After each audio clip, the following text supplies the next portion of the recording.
Story number 1. The experiment at Harp. You don't go to Gakona, Alaska, for the scenery. You don't go there for the solitude, the icy beauty of the wilderness, or the kind of quiet that only the end of the world can provide. No, you go to Gakona for one thing, Harp. I'd been fascinated by the high-frequency active auroral research program for years. The sprawling array of antennae, the secretive nature of its work, and the conspiracy theories that clung to it like frost on a windowpane. It all had the makings of a perfect story. Officially, it was a government research facility designed to study the ionosphere. Unofficially, it was ground zero for every theory from weather manipulation to mind control to interdimensional communication. I wasn't a believer. I was a journalist, and Harp was my next big piece. Or at least, that's what I told myself when I drove into the endless Alaskan wilderness. The facility looming in my mind like a storm on the horizon. The first thing you notice about Harp is the quiet. Not the natural kind of quiet, filled with birdsong or the rustle of trees, but a heavy, oppressive silence. The kind that makes your ears strain for sounds that aren't there. The facility itself is a sprawling grid of metal towers and antennae, their spindly forms reaching toward the sky like skeletal fingers. I arrived just before dusk, parking my rental car on the shoulder of the narrow dirt road that led to the facility's perimeter fence. The gate was padlocked, and signs warned of trespassing, but there were no guards, no cameras, nothing to stop me from slipping through a gap in the fence and making my way toward the array. The air was colder here, sharper, as though the metal towers drew the warmth from the land. I kept my flashlight off, relying on the fading daylight as I crept closer. The ground was uneven, littered with debris and patches of frost, and the antennae loomed above me like silent sentinels. And then I heard it, a low hum, barely audible at first but growing louder as I approached the central control building. It wasn't like any sound I'd ever heard, mechanical, but with a strange organic quality, as though the ground itself were vibrating beneath my feet. I stopped, my breath visible in the frigid air, and listened. The hum seemed to shift, almost like it was alive, moving through the array in a pattern I couldn't quite follow. I shook off the unease and pressed on, my camera in hand, documenting everything. The control building was locked, but the padlock was old, the metal brittle from years of exposure. A few sharp blows with a rock, and the door swung open with a groan. Inside, the air was stale, filled with the smell of dust and something faintly metallic. Rows of equipment lined the walls, their screens dark and buttons covered in grime. I was recording audio when the hum changed. It became sharper, more insistent, and for a moment, I thought I could hear something beneath it, voices, low, indistinct whispers that seemed to come from everywhere and nowhere. "Hello," I called out, my voice echoing in the empty space. The whispers stopped. I moved deeper into the building, my flashlight sweeping across the walls. At the far end of the room, a control panel flickered to life, the screens glowing faintly in the darkness.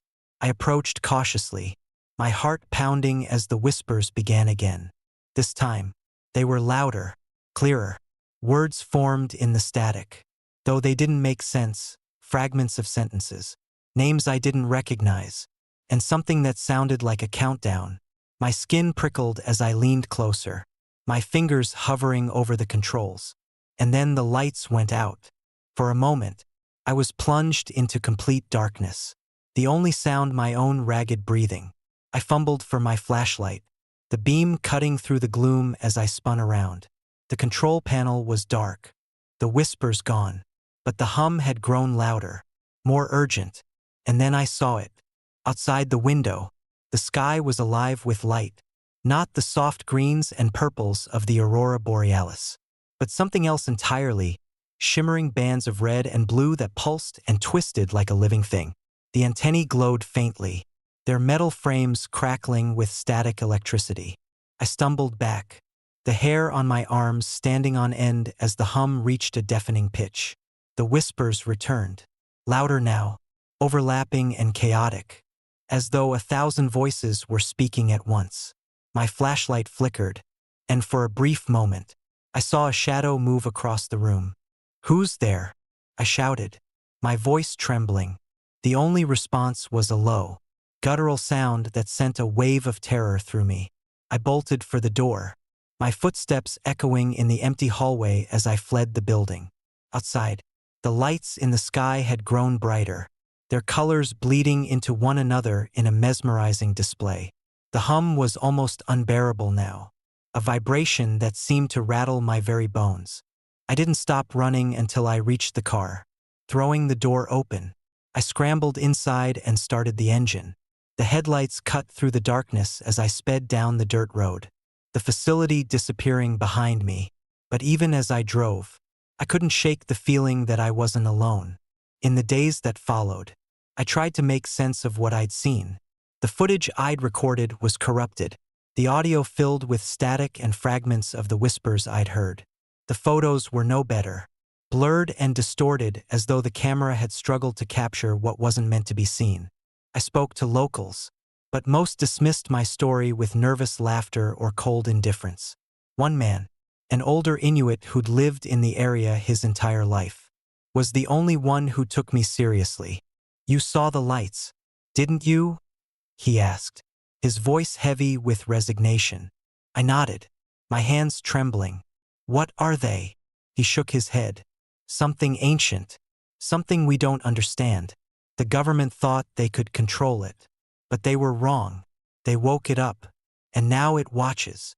I didn't ask what it was. I didn't want to know. I never went back to HARP.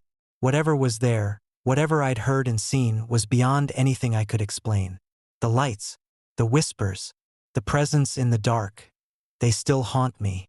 A constant reminder that some secrets are meant to remain buried. If you ever find yourself near Gakona, Alaska, take my advice. Stay away from the antennae. Don't listen to the hum. Don't follow the lights, because some frequencies should never be tuned into, and some doors should never be opened. Story number 2. The Weeping Beneath Bethel. Bethel Air Station was once a bustling outpost, a Cold War-era facility tucked away in Alaska's frigid wilderness. Designed to intercept distant threats, it had long since fallen into decay, abandoned to the snow and silence. To most, it was nothing more than a forgotten relic of the past. But to those who ventured too close, it was something else entirely, a place alive with shadows, whispers, and, most chillingly, the sound of weeping. I'd heard the stories growing up, tales shared in hushed tones around campfires. Hunters claimed to hear sobbing coming from the station's underground levels. The cries of something that wasn't quite human. They spoke of eyes in the dark, of footsteps that followed but left no trace. As a skeptic, I dismissed these stories as nothing more than local folklore, exaggerated over time. That was until I heard the crying for myself. It was late October when I decided to visit the base. The snow hadn't yet buried the land, but the air carried the sharp bite of winter.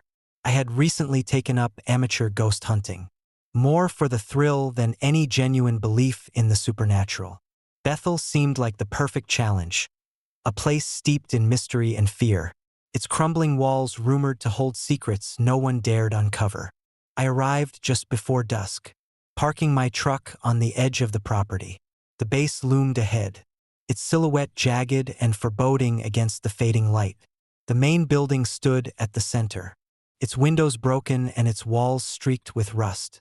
Behind it, I could see the entrance to the infamous underground bunker, a steel door that looked more like the mouth of a tomb. The air grew colder as I approached, the wind whispering through the empty halls like a warning. I felt a pang of unease, but I pushed it aside. This was just an old, empty building. There was nothing to fear, or so I thought. The first few hours were uneventful. I wandered through the upper levels, my flashlight cutting through the dim corridors.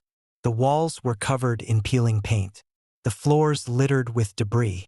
Occasionally, I'd come across remnants of the past, a rusted chair, a faded map, a forgotten file cabinet. I recorded everything, narrating into my microphone for posterity. As night fell, the atmosphere shifted. The silence deepened, pressing against my ears like a weight. My footsteps echoed unnaturally, as though the building itself were listening.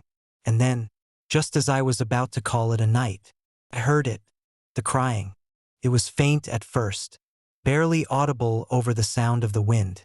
A soft, mournful sobbing that seemed to come from everywhere and nowhere. I froze, my heart pounding in my chest as I strained to listen. The sound grew louder, more distinct, carrying with it a sense of despair so profound that it made my skin crawl. I followed the sound, my flashlight trembling in my hand. It led me to the bunker entrance, the heavy steel door slightly ajar. A cold draft seeped through the opening, carrying with it the faint scent of damp earth and something metallic. I hesitated, every instinct screaming at me to turn back. But curiosity is a powerful thing. I pushed the door open and descended the stairs. The air grew colder with each step, my breath visible in the narrow beam of the flashlight. The crying continued, louder now, echoing off the concrete walls. It wasn't constant, it came in fits and starts, like whoever or whatever was crying was struggling to breathe. The staircase ended in a long hallway, its walls lined with rusting pipes. The sound was coming from one of the rooms at the end, its door slightly ajar. I approached slowly, my footsteps silent on the damp floor. When I reached the door, the crying stopped. I stood there for what felt like an eternity, the silence pressing in around me. My flashlight revealed nothing but an empty room, its walls streaked with grime. A single chair sat in the center, its metal frame warped with age. I stepped inside, my pulse racing, and shone the light around. There was nothing, no one. And then I felt it, a presence, heavy and oppressive, like eyes boring into the back of my neck. I spun around, the flashlight beam bouncing off the walls. But the room was empty. "Who's there?" I called out, my voice trembling. The only response was my own echo. I backed out of the room, my heart hammering in my chest. As I turned to leave, I caught a glimpse of movement, a shadow darting across the hallway, faster than my eyes could follow. The flashlight flickered, and for a moment, I was plunged into darkness. When the light returned, the shadow was gone, but the crying had started again. This time, it was louder, angrier, reverberating through the halls like a scream. I ran, my footsteps echoing wildly as I stumbled back up the stairs. The crying followed me, growing louder and more desperate with every step. I didn't stop running until I was back in my truck, the engine roaring to life as I tore out of there. The crying still echoed in my ears, a sound that seemed to cling to me even as I drove miles away from the base. In the weeks that followed, I tried to rationalize what had happened. Maybe it was the wind, or an animal, or my own mind playing tricks on me. But deep down, I knew better. There was something in that bunker, something that had been left behind when the base was abandoned. I spoke to locals, hoping for answers, but they were reluctant to talk. One old hunter finally broke his silence, his weathered face grim. "The base wasn't just for radar," he said. "They were experimenting on people down there. Soldiers, prisoners, who knows? Some say the ones who didn't make it. They never left. I don't know if that's true, and I don't care to find out. I've avoided Bethel ever since. But sometimes, late at night, I hear the crying again, faint and distant, like a memory clawing its way back. If you ever find yourself near Bethel Air Station, take my advice. Stay away. Whatever is down there, it's not resting. And if you hear the crying, don't follow it, because once you step into the dark, you might never find your way out." Story number 3. The Vanishing at Fort Greely. The air in Alaska carries a kind of stillness that gets under your skin. A quiet so profound that it feels like the land itself is holding its breath.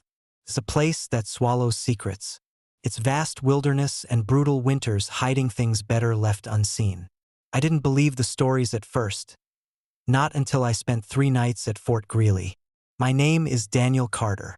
and I've spent the better part of a decade investigating abandoned military sites across the U.S. for my podcast, Shadow Files. I'd heard whispers about Fort Greely for years, tales of mysterious disappearances, erased records, and strange happenings. It wasn't just another abandoned Cold War relic. It was a nexus of fear, a place where men walked in and never came out. When I got the chance to visit Fort Greely, I didn't hesitate. I thought it would be just another story, another set of ruins to explore, another layer to peel back for my audience. But what I found there was something else entirely. The drive to Fort Greely was uneventful. The road cutting through endless stretches of barren tundra and skeletal trees. The base sat at the edge of a frozen wilderness, its crumbling buildings barely visible against the gray sky. The air was colder here, sharper, as though even the weather wanted to keep people away. I arrived just before dusk, parking my truck near what had once been the barracks. The base was a ghost town, silent, abandoned, and covered in a thin layer of frost that glimmered in the fading light. I set up camp in the back of my truck, the cab my refuge against the biting cold. The plan was simple: spend 3 nights at the base, document what I found, and leave. The first night passed uneventfully. I explored the barracks and mess hall, finding little more than decaying furniture and rusted machinery. The place had been stripped bare long ago, its secrets packed away and buried in classified files. Still, there was a heaviness in the air, an unshakable sense that the base was watching me. On the second night, the unease began to grow. I was in the command center, a cavernous room filled with broken desks and shattered glass. The walls were lined with peeling maps, their edges curling like dead leaves. I'd been recording audio for the podcast when I heard it, a faint hum, low and resonant, coming from somewhere deep within the building. At first, I thought it was the wind, but as I moved closer, the sound grew louder, more distinct. It wasn't random. It had a rhythm, a pulse, like the beating of a heart.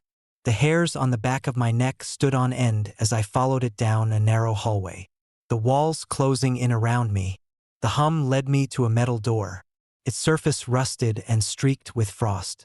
Took all my strength to pry it open, the hinges screaming in protest. Beyond the door was a staircase, spiraling down into darkness. Every instinct told me to turn back, but curiosity won out. I descended slowly, my flashlight cutting through the inky blackness. The hum grew louder with each step, reverberating through the narrow space until it felt like it was inside my skull. At the bottom of the stairs was a room. It was small and windowless, the walls lined with old equipment that looked like it hadn't been touched in decades. In the center of the room was a metal table, its surface covered in strange markings that glowed faintly in the dim light. And then, the hum stopped. The silence was deafening, the air thick with anticipation. I reached for my camera, my fingers trembling as I took a step closer to the table. But before I could take a picture, the room plunged into darkness. I don't remember how I got back to the truck. One moment I was in the room. The next I was stumbling through the frost-covered courtyard, gasping for air. My flashlight was gone, my camera missing. But I didn't care. I climbed into the cab and locked the doors, my heart racing as I tried to make sense of what had happened. I told myself I'd leave in the morning, that I'd seen enough. But as the hours passed, I began to notice things. Shadows that didn't belong, whispers that seemed to come from nowhere. The wind carried voices, low and indistinct, calling out names I didn't recognize. By the third night, I was on edge, every sound and movement sending my pulse racing. I stayed in the truck, too afraid to venture out. But it didn't matter. The base wasn't just outside, it was inside me, its presence seeping into my thoughts, my dreams. I woke in the middle of the night to the sound of footsteps. They were slow and deliberate, circling the truck like a predator stalking its prey. I peeked through the frosted window, my breath fogging the glass. But there was no one there. The footsteps grew louder, closer, until they were right outside the door. And then they stopped. The silence stretched on, heavy and suffocating. I didn't dare move, didn't dare breathe, and then I heard it, a faint tapping on the window, like fingers brushing against the glass. I turned, my blood turning to ice. Standing outside the truck was a figure, its shape obscured by the frost. It didn't move, didn't speak. It just stood there, watching. I don't remember starting the engine or driving away. The next thing I knew, I was miles down the road, the base disappearing into the rearview mirror. I didn't stop until I reached the nearest town, my hands gripping the wheel so tightly they ached. Months later, I tried to find answers, to piece together what had happened. I dug through declassified files, interviewed former soldiers who had served at Fort Greely, and scoured every scrap of information I could find. But the truth was elusive, buried beneath layers of secrecy and silence. Some said the disappearances were the result of experiments, projects that delved into realms humanity wasn't meant to explore. Others whispered of something older, something that had been there long before the base was built. I don't know what I believe, but I know what I saw, what I felt. Fort Greely isn't just abandoned. It's alive, a place where the past and present collide, where shadows move in the dark and whispers echo through empty halls. If you ever find yourself near Fort Greely, don't go looking for answers. Some secrets are meant to stay buried, and some doors should never be opened, because once you step into the shadows, they might not let you leave. Story number 4. The Whispering Shadows of Clear. The Clear radar station in Alaska was once a sentinel of the Cold War, standing vigilant against the threat of incoming missiles.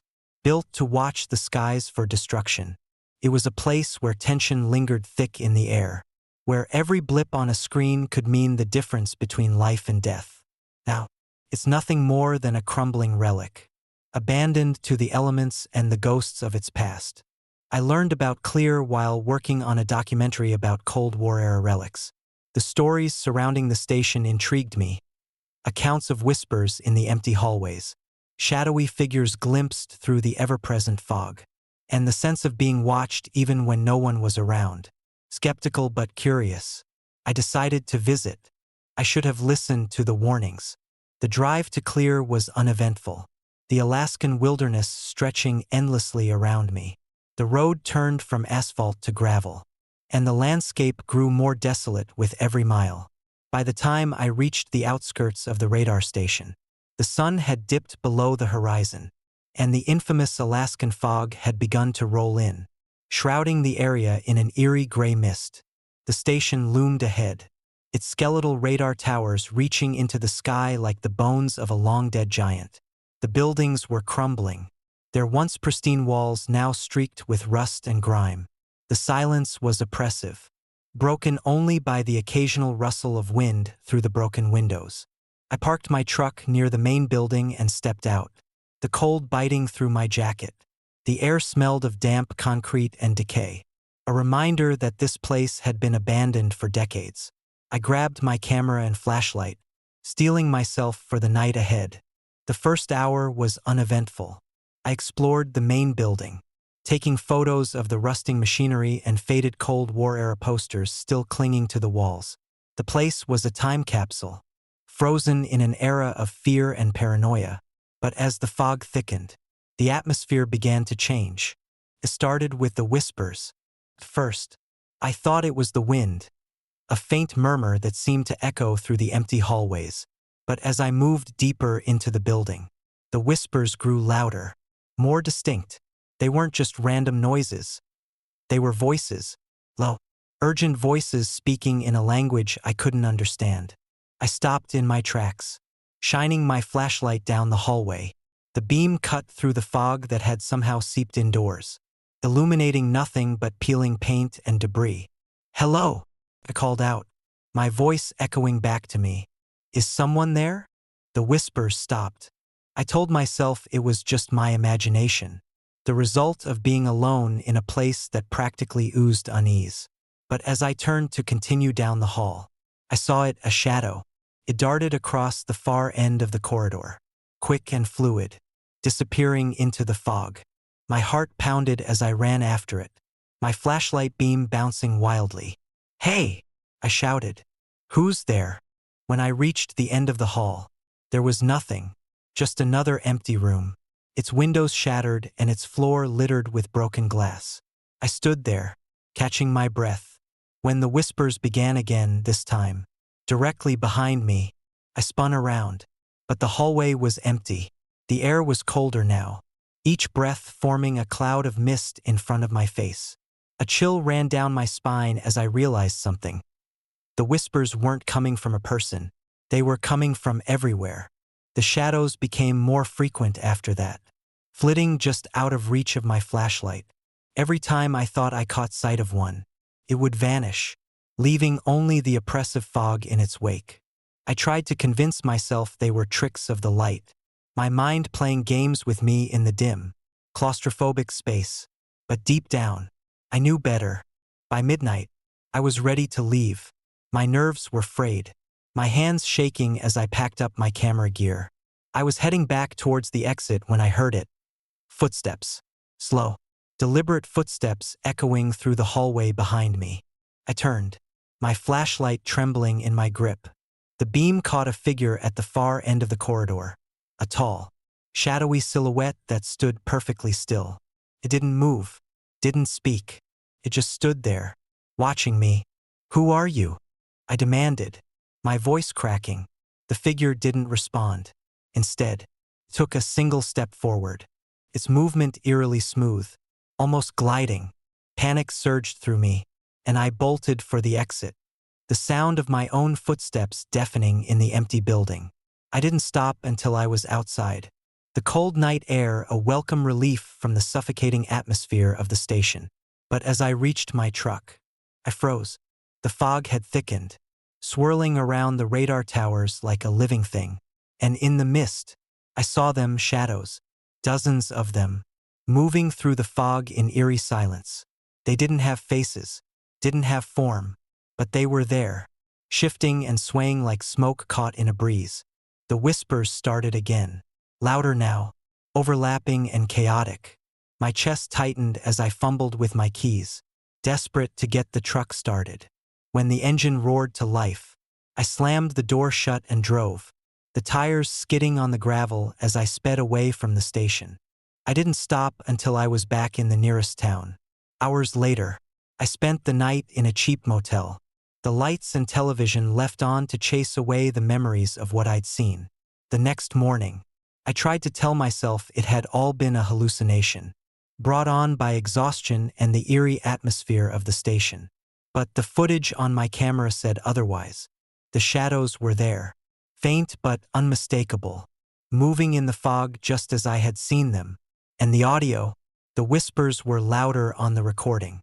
Words that I still couldn't understand, but that sent a chill through me every time I heard them.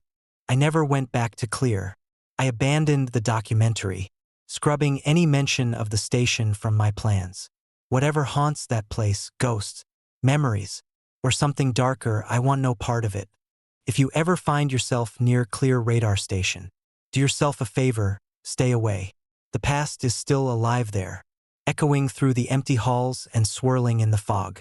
And if you hear whispers or see shadows in the mist, don't stop, don't look back, because at Clear, the Cold War never really ended. Some battles are still being fought in the silence, and some ghosts will never rest. Story number 5. Echoes of Adak. Adak Island sits at the edge of the world, a lonely speck in the Aleutian chain where the North Pacific collides with the Bering Sea. The island is a place of eternal winds, jagged cliffs, and a haunting silence broken only by the cry of seabirds. But Adak is more than just a remote outpost. It's a graveyard of memories, a place where the past clings to the present like a shadow that won't fade. I arrived on Adak in late October, drawn by curiosity and the promise of solitude. The island had once been home to a bustling naval base during World War II, a strategic stronghold that had housed thousands of soldiers. Now, decades later, the base was abandoned, its buildings left to rot under the relentless assault of time and weather. Locals warned me about the island's isolation, the biting cold, and the storms that could trap you there for days. They didn't mention the other things, the footsteps, the whispers, the sense of being watched. But I would learn. My plan was simple. Spend a week exploring the remnants of the base, documenting its history for an independent project I was working on. I'd rented a small cabin on the edge of town, one of the few places still inhabited on the island, and used it as a base of operations. Each day, I hiked to the sprawling remains of the naval base, armed with a camera, a notebook, and an irrational sense of adventure. The first few days were uneventful. The buildings were as eerie as I'd imagined. Long corridors lined with peeling paint, rooms filled with rusting machinery, and the occasional broken window that let in the howling wind. The silence was overwhelming, the kind that presses against your ears until you start hearing things that aren't there. But I told myself it was just the island playing tricks on me. On the third day, I found the barracks. It was a massive building, its facade battered but still imposing against the gray sky. Inside, the air was heavy with damp and decay, the floors littered with debris. I wandered through the rooms, my footsteps echoing in the emptiness. There was a strange symmetry to the place, as though the ghosts of its former occupants had left everything just as it was. Beds still bolted to the floor, lockers hanging open, and walls scrawled with faded graffiti. That's when I heard it. First, I thought it was my own footsteps, the sound distorted by the cavernous space. But as I stopped to take a photograph, the sound continued, slow, deliberate footsteps, coming from the corridor behind me. I turned, the flashlight in my hand casting long shadows across the walls. "Hello," I called out, my voice trembling slightly. The sound of my own voice was unsettling, as though it didn't belong in this place. But there was no answer. The footsteps had stopped. Shrugging it off, I continued exploring, though the sense of unease lingered. Every so often, I would hear it again, a faint shuffle, the creak of a floorboard, the soft thud of a footstep. Each time, I spun around, my flashlight slicing through the darkness. But there was never anyone there. By the time I returned to my cabin that evening, I was on edge. I told myself it was just the isolation getting to me. Adak wasn't haunted, it was just old, empty, and unnervingly quiet. But that night, as I lay in bed listening to the wind howl outside, I couldn't shake the feeling that I hadn't been alone in the barracks. The next day, I returned to the base with renewed determination. I wasn't going to let a few creaks and groans scare me off. This time, I ventured deeper into the base, into a section that had once housed the command center. The corridors were darker here, the windows boarded up and the air colder. My breath fogged in front of me as I walked, and I felt the hairs on the back of my neck rise with every step. In one room, I found a desk still piled with old papers, the ink faded but still legible. I was thumbing through a stack of documents when I felt it. A sudden, piercing chill that ran down my spine. It wasn't the kind of cold you can shrug off. It was deeper, as though the air itself had turned hostile. And then I heard it again. The footsteps. This time, they were closer, louder, moving with purpose. They echoed through the hallway outside. And for a moment, I was frozen, my heart hammering in my chest. Gathering my courage, I stepped out into the corridor, my flashlight trembling in my hand. "Who's there?" I demanded, my voice stronger than I felt. The footsteps stopped abruptly, and the silence that followed was deafening. I turned the flashlight towards the far end of the corridor, and there it was, a shadow, faint but unmistakable, standing perfectly still at the edge of the light. It didn't move, didn't breathe. It was just there, watching. Panic surged through me, and I stumbled backward, my flashlight dropping to the floor. When I scrambled to pick it up and pointed it back down the hall, the shadow was gone, but the footsteps started again, now moving away, fading into the distance until they disappeared entirely. I didn't go back to the base after that. For the next 2 days, I stayed in the cabin, jumping at every sound and second-guessing my decision to come to Adak. The locals didn't seem surprised when I mentioned the strange noises. They say the place is haunted. One man told me over a pint at the island's only bar. Soldiers who died there, sailors who never made it back home, their spirits wander the base, reliving their final moments. Another woman leaned in, her voice low. It's not just ghosts, she said. There's something darker, something that doesn't want us there. I left Adak a day earlier than planned, abandoning my project and vowing never to return. But even now, months later, I can still hear the footsteps when I close my eyes, the slow, deliberate tread of something that was never meant to be seen. If you ever find yourself on Adak Island, take my advice.